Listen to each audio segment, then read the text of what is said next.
alhamdulillah baik Kak. Apakah hari ini apakah kamu sudah pernah mengikuti layanan sebelumnya? Belum sih Kak, baru pertama kali ini. Oke, baik, kalau begitu saya akan menjelaskan sedikit tentang apa itu konseling terlebih dahulu ya. Konseling adalah proses pemberian bantuan yang dilakukan oleh konselor kepada klien untuk membantu mengatasi permasalahan yang dihadapi. Baik itu masalah pribadi, sosial, belajar maupun kebiasaan yang kurang sehat seperti merokok. Nah, dalam proses ini ada 3 asas penting yang perlu kamu ketahui ya.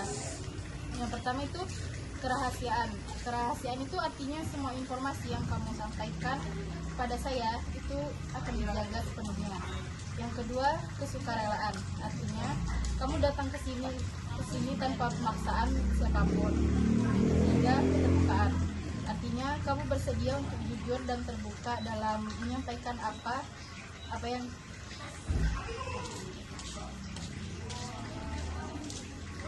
kamu alami. Baik, kalau begitu sekarang kita akan mulai berbincang tentang kebiasaan merokok kamu, yaitu tujuannya dari pertemuan ini adalah untuk membantu memahami kebiasaan merokok yang kamu jalani saat ini, serta menyusun langkah awal untuk memulai mengurangi dan berhenti secara bertahap. Baik, pertama boleh saya tahu jenis rokok apa aja yang biasanya kamu konsumsi? Biasanya rokok bul sih Kak. Oke.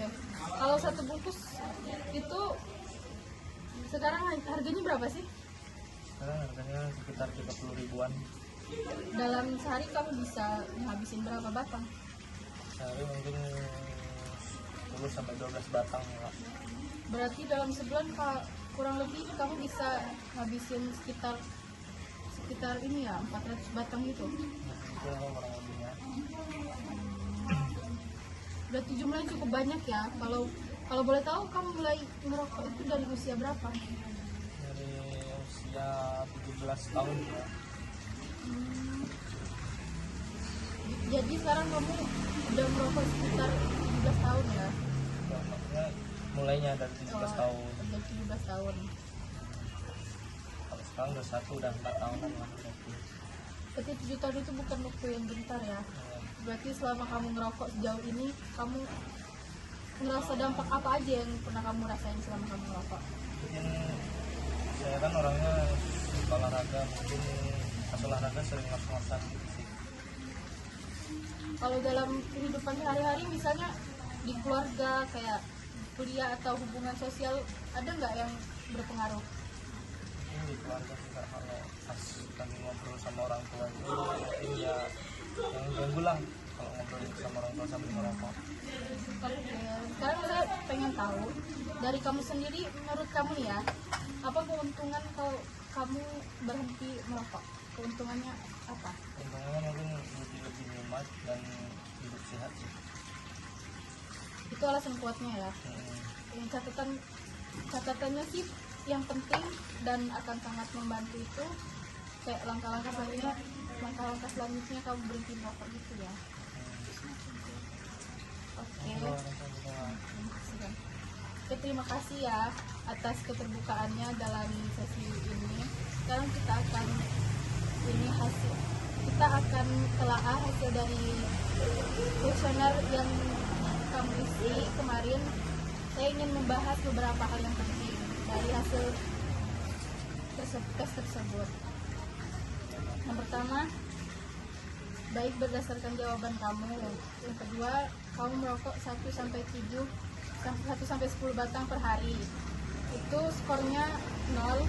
Yang ketiga, kamu biasanya merokok pertama kali setelah bangun di antara 31 hingga 60 menit. Itu skornya 1.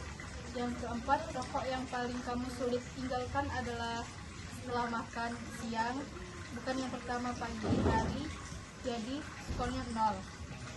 Yang kelima, kamu tidak merokok lebih banyak di 2 jam pertama setelah bangun, itu skornya 0. Yang keenam, kamu mengaku sulit menahan keinginan merokok di tempat yang dilarang, skornya 1. Yang ketujuh, tapi kamu tidak merokok saat sakit berat, itu skornya 0. Total skor kamu adalah 2 poin. Dengan skor 2, kamu masuk dalam kategori ketergantungan nikotik rendah. Artinya tubuh kamu belum terlalu tergantung secara fisik terhadap nikotin. Dan ini merupakan hal positif. Ini berarti peluang kamu untuk berhenti merokok lebih besar dibandingkan mereka yang skor ketergantungannya sedang atau tinggi. Alhamdulillah, berarti masih skor harapan buat berhenti itu masih besar ya Kak? Iya, ini adalah kabar baik dan jadi kekuatan awal kamu. Namun tetap perlu strategi agar kamu bisa lepas total dari rokok itu. Karena kebiasaan merokok bukan hanya karena ketergantungan fisik, tapi juga faktor kebiasaan, lingkungan, sama stres. Saya merasa merokok itu karena ajakan dari teman. Nah, itu yang nanti akan kita bahas lebih lanjut di sesi berikutnya. Sekarang kamu sudah tahu bahwa secara fisik kamu tidak terlalu tergantung, dan itu adalah modal besar untuk kita lanjut ke tahap selanjutnya.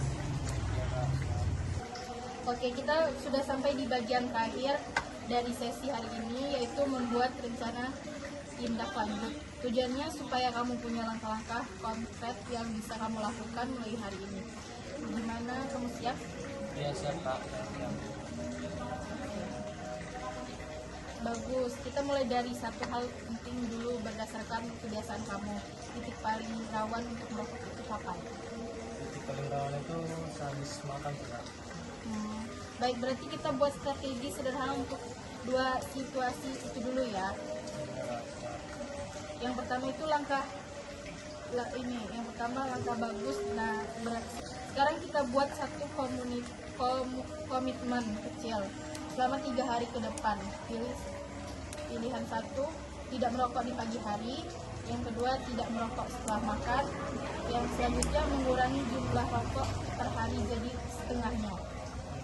Yang kedua sih Kak. Kita mulai dari kecil tapi konsisten ya. Tugas kamu selama 3 hari ini adalah mencatat setiap kali kamu berhasil tidak merokok setelah makan. Kalau kamu tergoda, cukup tulis tergoda tapi sadar gitu.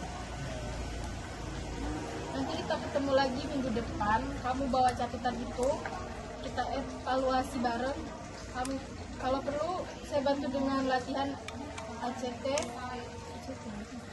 Ringan juga seperti latihan nilai hidup. Kamu misalnya, kenapa kamu pengen hidup sehat dan apa makna berhenti merokok buat kamu? Saya suka cara yang pelan-pelan kayak gitu sih Kak. Nggak merasa kayak ditekan gitu, malah seperti kayak melemah. Oke. Saya senang kamu merasa begitu. Kamu bukan cuma bisa berhenti merokok, tapi bisa jadi contoh buat teman-teman kamu yang lain juga. Baik. Sekarang kita sudah berada di akhir sesi. Saya ingin sedikit merangkum hasil pertemuan kita hari ini ya. Tadi kita sudah membahas jenis dan pola kebiasaan merokok kamu. Terus hasil instrumennya yang menunjukkan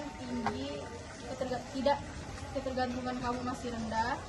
Terus dampak yang kamu rasakan baik dari segi kesehatan maupun hubungan sosial.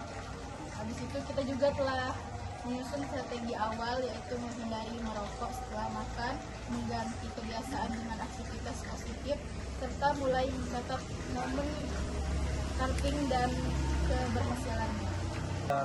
Saya merasa menjadi lebih tenang dan ini harapan saya itu masih ada. Alhamdulillah, kalau gitu saya sangat senang mendengar perasaan positif ini. Adalah modal awal yang sangat penting. Sekarang saya ingin berpesan, teruskan semangat ini.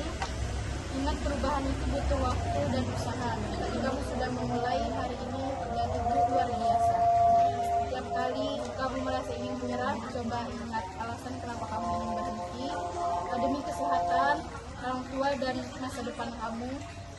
Gunakan catatan yang kamu buat sebagai pengingat bahwa kamu mampu mengambil langkah kecil ke arah yang lebih besar. Nanti saya coba pelan-pelan. Kalau begitu, hari ini. Terima kasih sudah percaya, sudah jujur dan sudah berusaha. Sampai bertemu di sesi berikutnya. Insya Allah semoga kamu selalu diberikan kekuatan dan kesehatan. Amin. Terima kasih. Wassalamualaikum warahmatullahi wabarakatuh. Waalaikumsalam warahmatullahi wabarakatuh.